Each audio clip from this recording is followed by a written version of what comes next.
Taiwan 2016 CCTV footage में एक अजीब सा सीन कैप्चर हुआ। कुछ लोग एटीएम के सामने खड़े थे और फ़ोन देख रहे थे और फिर अचानक से एटीएम का शटर खुला और मशीन अनकंट्रोल एक के बाद एक नोट बाहर फेंकने लगा, बिना कार्ड स्वाइप किए, बिना पिन डाले और बिना स्क्रीन को टच किए। उसी रात ताइवान के 3 सिटीज़ के 41 एटीएम के साथ बिल्कुल सेम चीज़ हुआ। वहाँ पे भी एटीएम नॉन स्टॉप पैसा फेंकने लगा। एक रात के अंदर तकरीबन $2.5 मिलियन की चोरी हो गई। लेकिन सबसे बड़ी मिस्ट्री ये थी, सीसीटीवी में सिर्फ कुछ लोग दिख रहे थे जो पैसा कलेक्ट कर रहे थे। असली चोर कैमरा में नहीं था, वो हजारों किलोमीटर दूर किसी अंधेरे कमरे में बैठा था। ये है कार्बनैक की कहानी जिसने $1 बिलियन चुराया।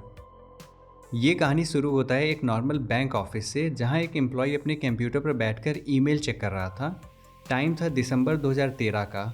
उसी बीच एम्प्लॉय के पास एक ईमेल आता है। मेल का सब्जेक्ट था अकॉर्डिंग टू फेडरल लॉ।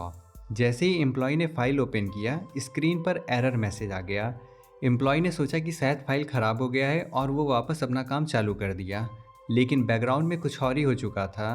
उस एक क्लिक के साथ कार्बनैक साइलेंटली एम्प्लॉय के कंप्यूटर में घुस गए थे। जैसे ही कार्बनैक सिस्टम में घुस गया, वहाँ पे तकरीबन 2 से 4 महीने तक वो चुपचाप बैठा था। वो बस एम्प्लॉय को ऑब्जर्व कर रहा था, ईमेल रीड कर रहा था, स्क्रीनशॉट ले रहा था और एम्प्लॉय के कंप्यूटर को अपना स्पाई कैमरा बना दिया था और डेस्कटॉप एक्टिविटी को रिकॉर्ड करता था। Mouse movement, click, menu, data entry, क्या टाइप हो रहा है, सब कुछ रिकॉर्ड कर रहा था और सीख रहा था कि बैंक का सॉफ्टवेयर कैसे काम करता है। वो जो पहला एम्प्लॉय था जिसने फिशिंग मेल पर क्लिक किया था, वो कार्बनैक का फाइनल टारगेट नहीं था, वो तो बस एक दरवाज़ा था, एक एंट्री था। असली गोल वो सिस्टम था जहाँ से सारा पैसा कंट्रोल होता था। इसीलिए वो एक सिस्टम से दूसरे सिस्टम पर क्रॉल करते हुए सर्वर तक पहुँच गए, जहाँ से एटीएम और स्विफ्ट पेमेंट गेटवे कंट्रोल होता था। अब यहाँ से असली गेम शुरू हुआ। कार्बनैक गैंग ने 3 अलग अलग मेथड से पैसा चुराया। सबसे पहला, वो फैंटम अकाउंट का यूज़ करते थे। मान लो किसी अकाउंट में $1000 पड़ा हुआ है, हैकर सीधा डेटाबेस में जाकर उस नंबर को बदल देते थे। 1000 को 10,000 बना देते थे। कोई डिपॉजिट नहीं, कोई ट्रांसफ़र नहीं, बस एक नंबर बदल दिया गया। उसके बाद हैकर उस एक्स्ट्रा $9000 को दूसरे अकाउंट में भेज देते थे। वो फिर एटीएम का यूज़ करके उस एक्स्ट्रा पैसा को निकाल लेते थे।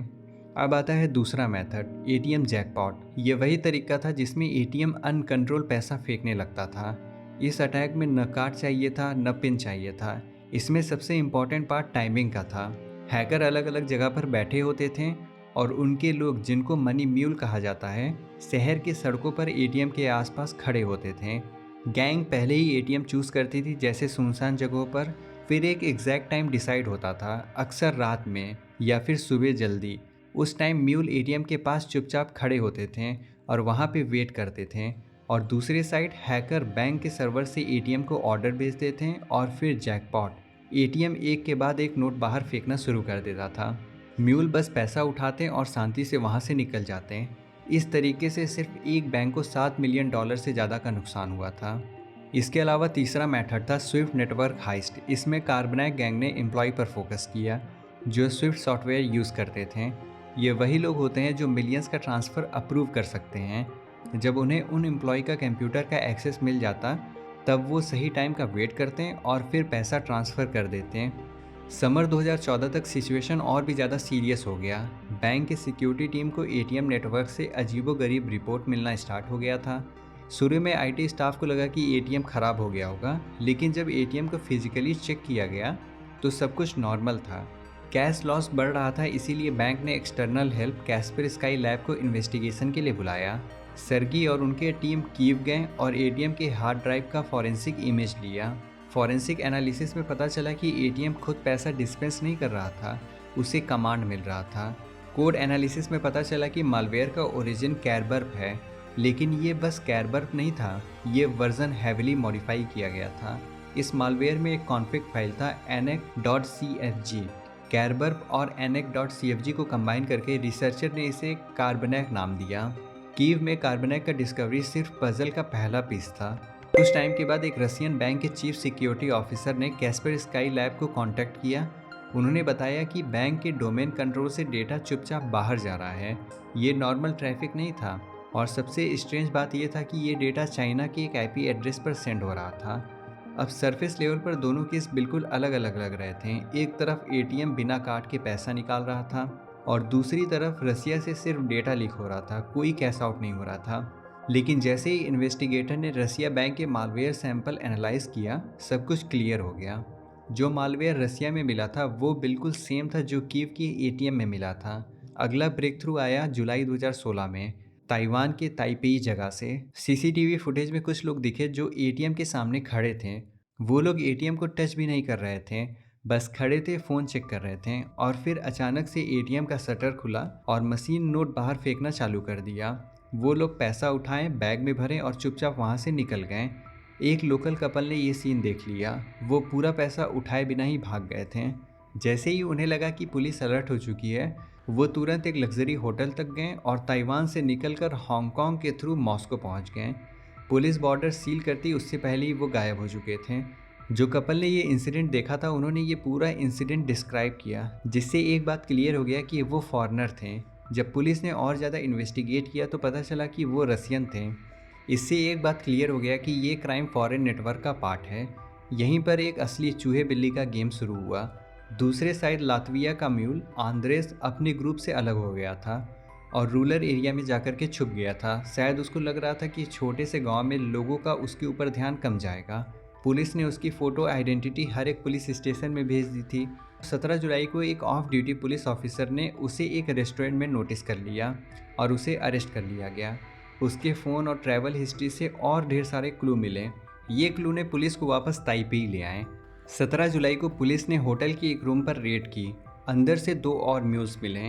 रूम का सीन बहुत ही शॉकिंग था। सूटकेस कैश से भरा हुआ था। हर जगह पर 1000 ताइवानी डॉलर पड़े हुए थे। सिर्फ उस एक रूम से तकरीबन 60 मिलियन ताइवानी डॉलर रिकवर हुआ। इन्वेस्टिगेशन यहीं पे नहीं रुका। मोमेंट डेटा से पुलिस को न्यू डिस्ट्रिक्ट के जीहू पार्क का क्लू मिला। सर्च करने पर पार्क में एक ब्लैक कलर का बैग मिला। बैग के अंदर तकरीबन 4.54 मिलियन ताइवानी डॉलर कैश था। टोटल रिकवरी ऑलमोस्ट अनबिलीवेबल था। 93% से ज़्यादा पैसा रिकवर कर लिया गया था। अरेस्टेड म्यूल का फ़ोन पूरा ट्रेजर निकला। इन फ़ोन ने क्लियर कर दिया कि ताइपेई की एटीएम को कमांड यूरोप में बैठे लोग दे रहे थे। इन्वेस्टिगेशन से पता चला कि हैकर का नाम अलग अलग था, कार्बनैक, एनोनेक, कोबाल्ट, पर कोई भी कंफर्म नहीं कर पा रहा था कि ये एक ही गैंग है या फिर अलग अलग। पुलिस के पास 2 चीज़ें थी, मालवेयर डेटा, अरेस्ट हुए लोगों का मोबाइल फ़ोन। मालवेयर से पता चला कि अटैक का सिग्नल बेलारूस से आ रहा था और मोबाइल का डेटा देखने पे पता चला कि सिग्नल स्पेन के एलिकेंट सिटी से आ रहा है। पुलिस अब धीरे धीरे मास्टरमाइंड तक पहुंच रही थी। ये मास्टरमाइंड था डेनिस टोकारेंको, जिसे साइबर वर्ल्ड में डेनिस की या फिर डेनिस कटाना के नाम से जाना जाता था। स्पेन के एलिकेंट में रहकर वो एक लग्जरी लाइफ जी रहा था, महंगी गाड़ियाँ और नॉन स्टॉप ट्रैवल।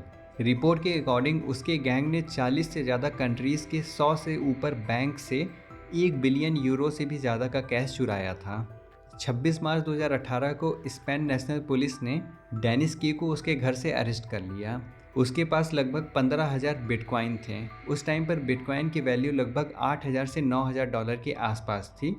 इसके हिसाब से उसके पास 120 से 135 मिलियन डॉलर का वेल्थ था। डेनिस के पकड़े जाने के बाद उसके साथी भी पकड़े गए। जर्मनी, स्पेन, थाईलैंड अलग अलग कंट्रीज़ में अरेस्ट हुए। डेनिस जेल में है लेकिन उसका आइडिया अभी भी जिंदा है। एटीएम लूटना अभी कम हो चुका है लेकिन वही लोग अब रैंसम बना रहे हैं। तो होपफुली आपको वीडियो अच्छा लगा हो तो चैनल को सब्सक्राइब करना ना भूले। Thanks for watching.